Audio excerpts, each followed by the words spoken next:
Should we boycott Lancaster Archery Supply or some other archery store over a bad experience? Story time.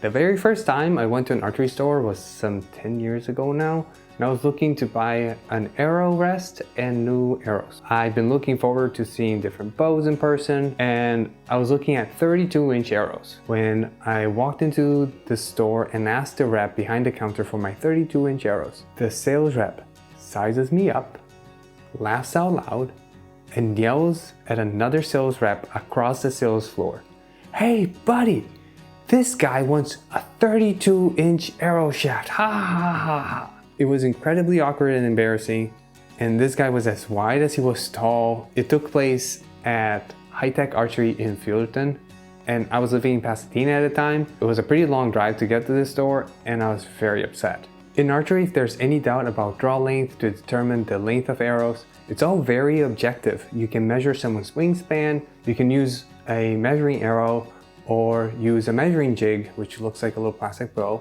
This person did none of these. There was no real reason for him to do this, but he just laughed. Had this been my only experience in the sport of archery, I would not be an archer today.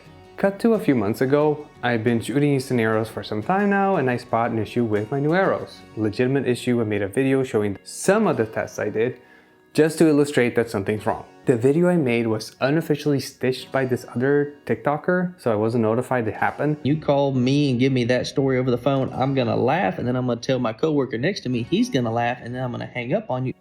And to be fair, the point of contention was my little 3D printed spinning vanes, which is not as sensitive as a proper arrow spinner, but in the absence of an arrow spinner, it did help. It just wasn't as sensitive. By the way, if you're looking for an arrow spinner, this is the one that I've been using. It's pretty inexpensive. I'll add a link to this below.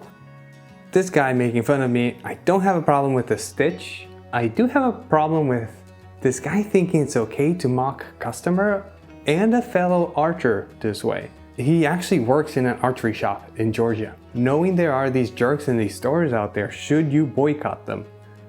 No.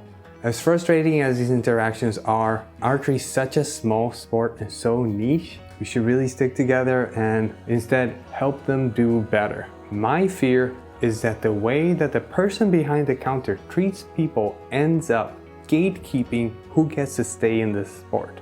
Same for coaches. With enough bad experiences and enough friction, if you're already going through a slump, who wouldn't want to give up? For all of you who work at archery shops, please start from a place of empathy and don't be a jerk.